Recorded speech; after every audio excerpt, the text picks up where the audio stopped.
నమస్తే. Welcome to our channel. మాజీ ముఖ్యమంత్రి, వైసీపీ అధినేత వైఎస్ జగన్మోహన్ రెడ్డి తన సొంత నియోజకవర్గంలో 3 రోజుల పాటు పర్యటించనున్నారు.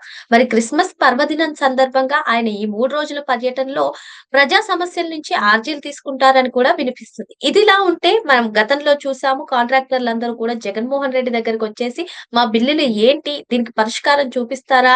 అడిగారు. మరి ఇప్పుడు కూడా వాళ్ళొచ్చే అవకాశం ఉందా? మరోపక్క ఇంటి సమస్యను కూడా ఒక కొలిక్కి తీసుకువస్తారా? రాజశేఖర్ రెడ్డి గారి వర్ధంతిలో విజయమ్మను అసలు పట్టించుకోనటువంటి పరిస్థితి. మరి ఇప్పుడు తల్లిని, చెల్లిని చేరదీస్తారా? అసలు ఏం జరగబోతుంది? తెలుసుకునే ప్రయత్నం చేద్దాం. దీన్ని విశ్లేషించడానికి మనతో పాటు ప్రస్తుతం జూమ్ కాల్‌లో ఉన్నారు సీనియర్ జర్నలిస్ట్ టీవీ శ్రీనివాస్ గారు. నమస్తే సార్. నమస్తే. జగన్మోహన్ రెడ్డి 3 రోజుల పులివెందుల పర్యటన. మరి క్రిస్మస్ సందర్భంగా ఈ పర్యటన చేస్తున్నారు. మరి అటు ఇంటి సమస్యను గానివ్వండి, లేదు అంటే కాంట్రాక్టర్ల సమస్య మనం చూసాము. లాస్ట్ టైమ్ పర్యటించినప్పుడు వాళ్ళందరూ వచ్చి వాళ్ళ గోడు వినిపించుకున్నటువంటి పరిస్థితి. మరి ఏంటంటారు? జగన్మోహన్ రెడ్డి రియాక్షన్ ఏ విధంగా ఉండబోతుందంటారు? ఈ పర్యటన ఏ విధంగా సాగనుందంటారు? ఈ క్రిస్మస్ అయినా జగన్ సమస్యలని మరి విముక్తం. వచ్చే క్రిస్మస్ నాటికైనా జగన్ మరి సమస్యల్లో నుంచి అతను బయటపడతాడా, అతని పార్టీని బయటేస్తాడా, లేదు అతని కుటుంబాన్ని బయటేస్తాడా? అంటే ఈ సమస్యలు జీసస్ క్రియేట్ చేసిన సమస్యలా, జగన్ క్రియేట్ చేసుకున్న సమస్యలా? జగన్ ఇప్పుడు జీసస్ క్రియేట్ చేసిన సమస్యలు అయితే, ఎందుకంటే ఇవన్నీ చూస్తున్నాడు. తను చెప్పింది కదా విజయమ్మ అప్పుడు రాసిన ఓపెన్ లెటర్ లో కూడా ఏమని రాసింది? Blood is thicker than water అని రాసింది. వాటర్. అవును సార్. జగన్మోహన్ రెడ్డి ఏమో money is thicker than water, money is thicker than blood. ఆయన పాలసీ అది కదా. మరి వచ్చే క్రిస్మస్ కి అసలు ఇతను బయట ఉంటాడా, లోపల ఉంటాడా? ఇదో పెద్ద $1,000,000 క్వశ్చన్. అసలు దీని మీద బెట్టింగ్లు విపరీతంగా జరుగుతున్నాయి అన్నమాట. ఇదే లాస్ట్ క్రిస్మస్ జగన్మోహన్ రెడ్డి బయట ఉండి జరుపుకునేది. నెక్స్ట్ క్రిస్మస్ కల్లా జైలు అని అంటున్నారు. అసలు ఇప్పుడు చూడరాదు, ఆయన వచ్చిందేమో పాపం క్రిస్మస్ కి సొంత ఊరు, నియోజకవర్గం. అక్కడేదో ప్రార్థనలకు వస్తే జనంలో చూసావా చర్చ దేని మీద సాగుతుందో. ఇప్పుడు తల్లిని కలుస్తాడా, చెల్లిని కలుస్తాడా? ఆ ప్రార్థనల్లో కార్యకర్తలు కూడా ఉన్నారు కదమ్మా, కుటుంబ అభిమానులు ఉంటారు కదా, వాళ్ళు కూడా మరి లోపల ఏమని కోరుకుంటారు? మా అన్న ఇంటి సమస్యలు పరిష్కరించు జీసస్ అని వాళ్ళు కూడా ఆమె నాది వాళ్ళు ప్రార్థన చేస్తారు కదా. పిత పౌత్ర జగన్మోహన్ రెడ్డి సమస్యల పరిష్కారం కావాలని వాళ్ళు కోరుకుంటారు కదా. అసలు నేను అనుకోవటం మరి ఆల్రెడీ ఫ్లెక్సీలు పెట్టారా? రప్ప ఫ్లెక్సీలు క్రిస్మస్ నాడు కూడా పెట్టారా అనిపిస్తుంది.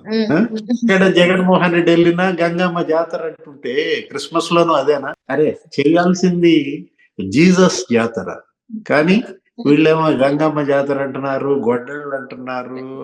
అసలు మామూలు ఫ్లెక్సీలు తయారైన కంపెనీలను కూడా లోపలేస్తున్నారు. ఆ ప్రింటింగ్ ప్రెస్ అని కూడా పట్టుకొచ్చారంట, ఎవడు ఆ ఫ్లెక్సీలు తయారు చేసిన వాళ్ళకి. ఒకవైపు ఏమో కూటమి ప్రభుత్వం తాట తీస్తుంది, ఇది మొత్తం అసలు ఈ క్రిమినల్స్ అంతు తేలుస్తుంది అనమాట.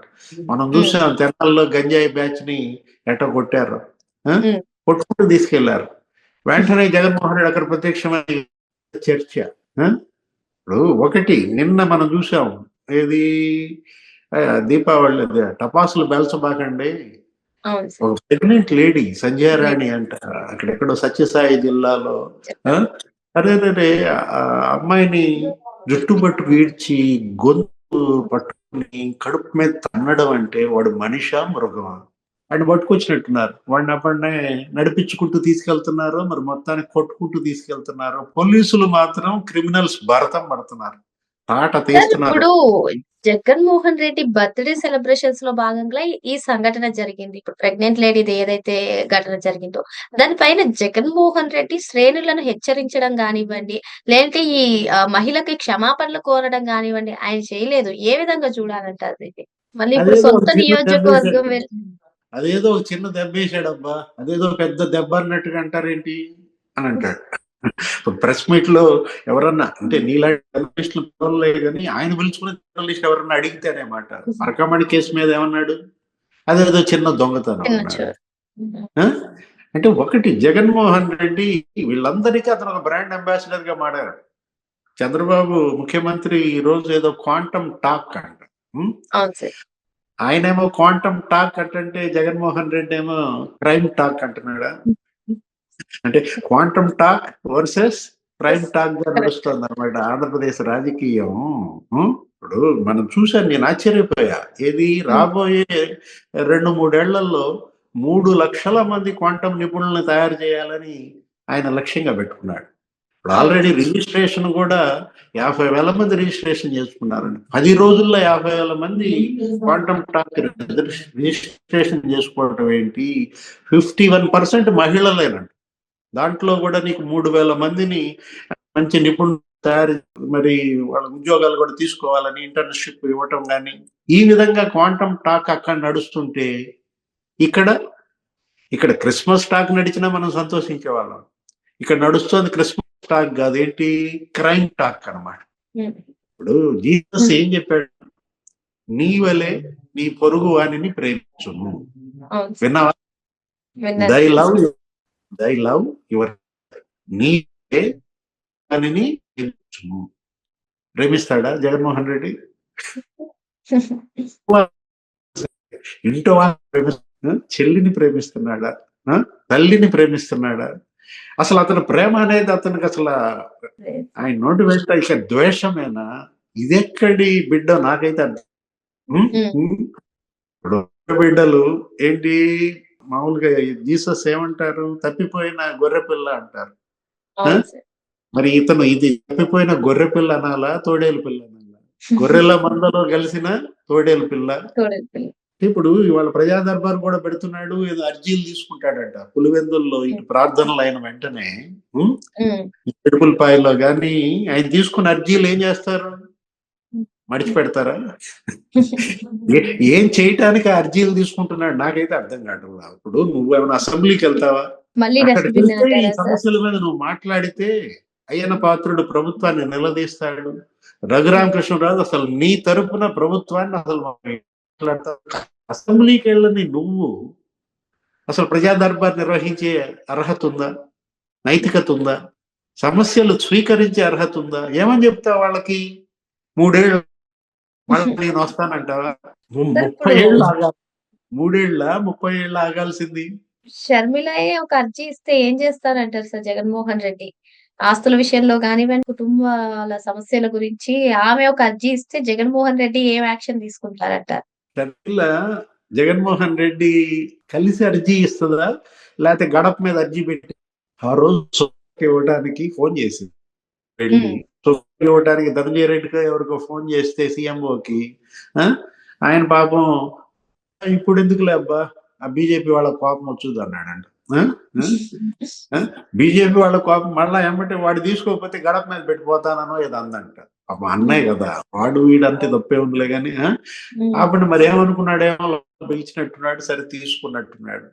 అంటే ఒకటి ఇక్కడ ఏది అన్న చెల్లి ఎలాంటి వాళ్ళు ఎలా అయ్యారు?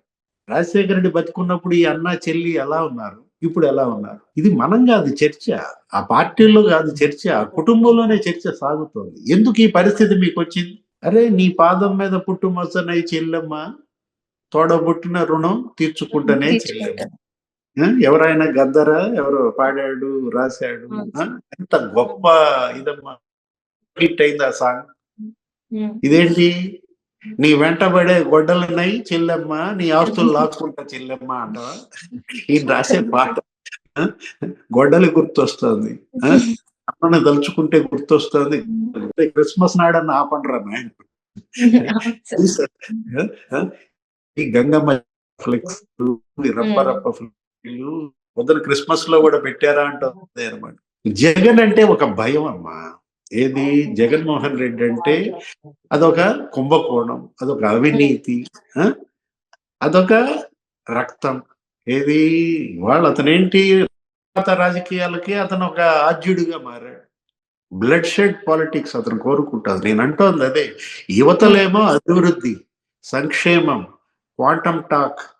వాళ్ళు ఆ విధంగా వాళ్ళు విద్యార్థుల్ని మరి బ్రహ్మాండంగా డ్రగ్స్ వద్దు బ్రో అని చెప్పి వాళ్ళలో చైతన్యం తీసుకొచ్చి తల్లిదండ్రుల అవగాహన పెంచి ప్రభుత్వం అలా వెళ్తుంటే వీళ్ళేమో రప్ప రప్ప, గంగమ్మ జాతర. ఇక్కడ వైసీపీ కావాలని ఇదొక స్ట్రాటజీ వేస్తుంది. ఎందుకంటే వాళ్ళ రాజకీయ భవిష్యత్తు శూన్యంగా మారింది. అందుకే జగన్మోహన్ రెడ్డి నయా స్ట్రాటజీ రౌడీయిజాన్ని ప్రోత్సహిస్తున్నాడు. ఈ రక్తపాతాన్ని సృష్టిస్తున్నాడు. యువతని కాపాడుకోవాల్సిన బాధ్యత మనపై ఉందని చెప్పి చాలా మంది చెప్తున్నారు. ఏంటంటారు? ఈ స్ట్రాటజీ గురించి మీరేమంటారు? జగన్ స్ట్రాటజీ జగన్ కుంటుందమ్మా. ఇప్పుడు అతనేంటి చెడగొట్టడానికే పుట్టాడా? సమాజాన్ని చెడగొట్టడానికే ఇవాళ అతను ఒక రాచపుండుగా మారాడా? అది కాదు కదా ఇవాళ అతన్ని ఏరివేశారు. ఇప్పుడు జనం ఇప్పుడు తెలుసుకోవాల్సింది తల్లిదండ్రుల యొక్క బాధ్యత. ఏంటి? వాళ్ళని బిడ్డ కాపాడుకోవాలి నువ్వు. మొత్తం చేయదు. సంస్కారం మీ ఇంటిని ప్రారంభం కావాలి. ప్రకటన మీ ఇంటి నుంచే ప్రారంభం కావాలి. చంద్రబాబు కాదు. ప్రమాణ స్వీకారం చేసిన రోజు చెప్పి తల్లే ఇవాళ ఒక టీచర్ గా మారాలి. ఇవాళ నీ కొడుకు సెల్ ఫోన్ లో ఏం జరుగుతోంది అనేది నువ్వు తెలుసుకోవాలి. నీ కొడుకు మొబైల్ ఎవరు? ఆ తల్లి. అసలు వాడు ఎవరితో మాట్లాడుతున్నాడు, ఏం చేస్తున్నాడు, ఏ మెసేజ్లు పెడుతున్నాడు, ఏ విధంగా ఎవరితో స్నేహం చేస్తున్నాడు, ఇవన్నీ చూసుకోవాల్సింది తల్లి అన్నమాట, తండ్రి అన్నమాట. వాళ్ళ తల్లిదండ్రులు బాధ్యతగా వ్యవహరించి వాళ్ళ బిడ్డలను గనక కాపాడుకుంటే, సంరక్షించుకుంటే, జగన్మోహన్ రెడ్డి ఏం చేస్తాడమ్మా? ఇప్పుడు అతను రెచ్చగొడతాడు. వీళ్ళందరినీ పిల్లల్ని లాక్కోవాలని చూస్తాడు. మనం చూసాం కదా, ఆ సైలెన్సర్ల బీకేసి ఆ జోగి రమేష్ కొడుకు ఆధ్వర్యంలో మైలవరంలో అసలు ఏ విధంగా బైకులు వేసుకుని ఎలా గందరగోళం చేసి అసలు అంటే ఏంటంటే ఒక రకమైనటువంటి విధ్వంసం సృష్టించాలా, రాష్ట్రాన్ని నాశనం చేయాలని కంకణం కట్టుకున్నట్టుగా ఉన్నది. ప్రభుత్వం తన పని తాను చేసుకుపోతుంది. మరి పోలీసులు వాళ్ళ పనులు వాళ్ళు చేస్తున్నారు. మరి జనం కూడా వాళ్ళ పని వాళ్ళు చేయాలి. ఒక బాధ్యతగా రావాలి. ఈ క్రిస్మస్ అయినా ఆంధ్రప్రదేశ్ అన్ని సమస్యలకి పరిష్కారం సూచించాలి. మరి ముందు సిస్టమ్ మారాలి అంటే ప్రజలుగా మనమే మారాలని ఈ క్రిస్మస్ ఆంధ్రప్రదేశ్ కు ఈ అడ్డంకులన్నింటినీ తొలగించి అభివృద్ధి వైపు ముందుకు వెళ్ళాలని చెప్పి సార్ కోరుకుంటున్నారు. మరో అంశంతో మళ్ళీ కలుద్దాం. Thank you sir.